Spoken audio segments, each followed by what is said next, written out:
Here's what they don't tell you about buying a private jet in 2026.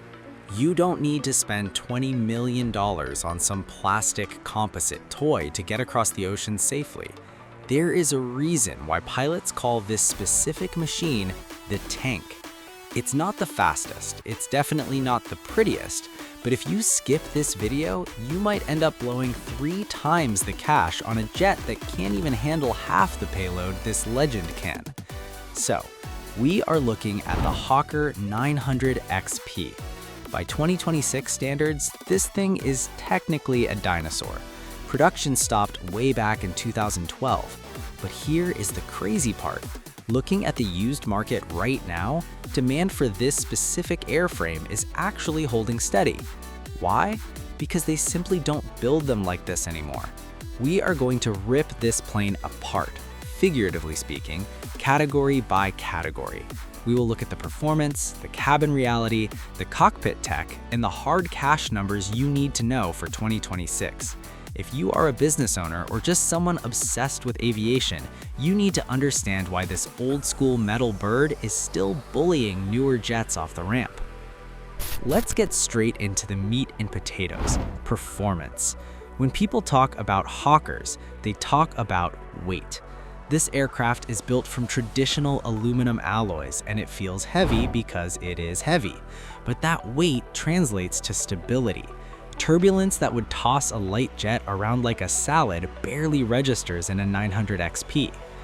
Under the hood, or, well, on the tail, you have 2 Honeywell TFE 731 50R engines.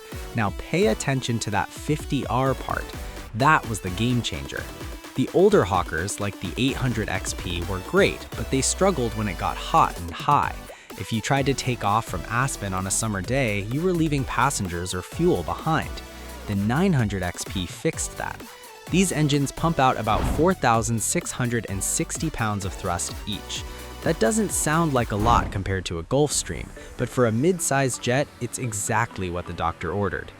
In 2026, where we see a lot of paper planes that claim high specs but fail in real-world conditions, the 900 XP delivers. You're looking at a maximum cruise speed of about 448 knots. That's roughly Mach 0.80. Is it breaking the sound barrier? No. But will it get you from New York to LA? Actually, yes, depending on the headwinds. The official range sits right around 2,800 nautical miles with 4 passengers. Realistically, if you load it up with 8 people and their Gulf bags, you're looking at more like 2,500 nautical miles. But that is still enough to do London to Cairo or Teterboro to Van Nuys without stopping for gas 90% of the time. And here's the number you need to care about: 41,000 feet. That is the service ceiling. Why does that matter? Because the weather and the commercial airliners are usually stuck down at 35,000 or 36,000 feet. The 900 XP can climb directly to 41,000 feet after takeoff. You get above the traffic, you get above the bad weather, and you save fuel. The climb performance on this thing compared to the older 800 series is night and day. It goes up like a rocket because those 50R engines maintain their thrust better at higher altitudes. It's not just about going fast, it's about getting to the smooth air faster than the other guy. Now, let's move inside. This is where the age starts to show a little bit, but it's also where the value is. The cabin volume is 604 cubic feet. The dimensions are crucial here. It is 5 feet 9 inches tall. I'm gonna be real with you. If you're 6'2", you're going to be hunching over. It's technically a stand-up cabin, but only if you're average height.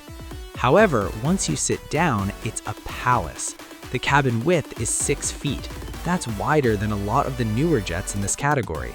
That extra width means the seats are wider, the aisle is decent, and you don't feel like you're rubbing shoulders with the person across from you. Standard layout usually seats 8 passengers. You have a 4-place club section up front, and then usually a 3-place divan in the back with another single seat. That divan is a lifesaver on long flights. You can actually lay down and nap. Try doing that in a Learjet 60 without cramping up. One thing I have to point out is the baggage situation. This is the Hawker's Achilles heel. It has about 50 cubic feet of baggage, but it's all internal. There's no external baggage door. That means the pilot has to haul your bags up the stairs and shove them into a vestibule by the door. If you bring massive hard-shell suitcases, you're going to have a bad time. You need to pack soft bags. But the flip side is you have access to your bags during the flight.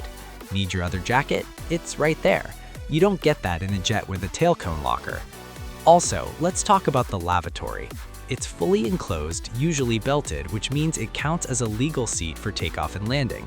It's decent sized. In 2026, having a solid private lavatory is a non-negotiable for most buyers, and the 900XP covers that base well. The fit and finish in these jets were done by Beechcraft when they were at the top of their game. Even 15 years later, the woodwork and the leather in these used models usually hold up incredibly well, because, again, they built this thing like a tank. Up front, we have the Rockwell Collins ProLine 21 Avionics suite. Now, for the pilots watching, you know what this is. For the business owners, let me explain. It's not the newest touchscreen 3D vision system you see in a brand new Bombardier. It's got 4 big LCD screens, it's button heavy, but it's robust. In 2026, ProLine 21 is still completely capable. It handles modern navigation requirements, it has WAAS LPV capabilities for precision approaches, and it's incredibly reliable. You aren't dealing with software bugs that ground the plane every other week. It's a workhorse system. The 900XP also comes with IFIS, which basically means electronic charts. No more paper maps cluttering up the cockpit. It has a decent weather radar that can spot turbulence. The workload for the pilots is manageable. It's certified for single pilot operation in some contexts, but you're almost always going to fly this with a crew of 2. The important thing here is maintenance support. Since Rockwell Collins is everywhere, finding parts for these screens in 2026 is still relatively easy. You aren't buying a weird orphaned aircraft where one broken screen grounds you for 3 months. That's a huge factor when buying a used jet. Alright, open your spreadsheets. This is why you clicked the video. What does this cost you in 2026? Back when these were new, they cost around $16 million. Today, in 2026, you can pick up a pristine Hawker 900 XP for somewhere between $3.8 million and $5.5 million. Let that sink in. You are getting a transcontinental mid-sized jet for less than the price of a new turboprop. But the purchase price is only the entry fee. The real cost is keeping it in the air. The operating costs are where you need to be careful. This is a metal airplane, not composite. It burns fuel. You are looking at burning roughly 230 to 250 gallons per hour. At current jet fuel prices, that adds up. For a typical owner flying 200 hours a year, your total annual budget, including hangar, insurance, pilot salaries, and fuel, is going to be roughly $1.2 to $1.5 million. The direct operating cost, DOC, is sitting around $3,200 to $3,500 per hour, depending on where you buy gas and how you handle maintenance. Speaking of maintenance, there is a big gotcha you need to watch out for: the landing gear overhaul. It happens every 12 years. If you are looking at a 900 XP in 2026, check when the gear was last done. If it's due next year, you need to knock $150,000 to $200,000 off the asking price immediately. Do not ignore this. Also, check the engine programs. You want these engines on MSP Gold, Maintenance Service Plan. If the engines aren't on a program, run away. An overhaul on a TFE 731 can cost nearly $1 million. You do not want that bill. But if you find one that has good bones, good engine programs, and decent avionics, the value proposition is insane. You are getting 80% of the capability of a $20 million jet for 25% of the price. Who is the Hawker fighting against? The main rival is the Cessna Citation XLS Plus. The XLS Plus is a great plane. It has better runway performance on really short strips, but it doesn't have the range.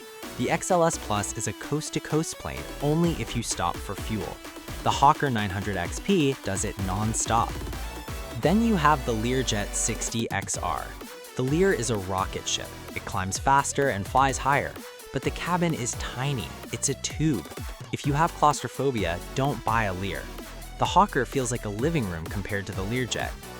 Then there's the Gulfstream G150.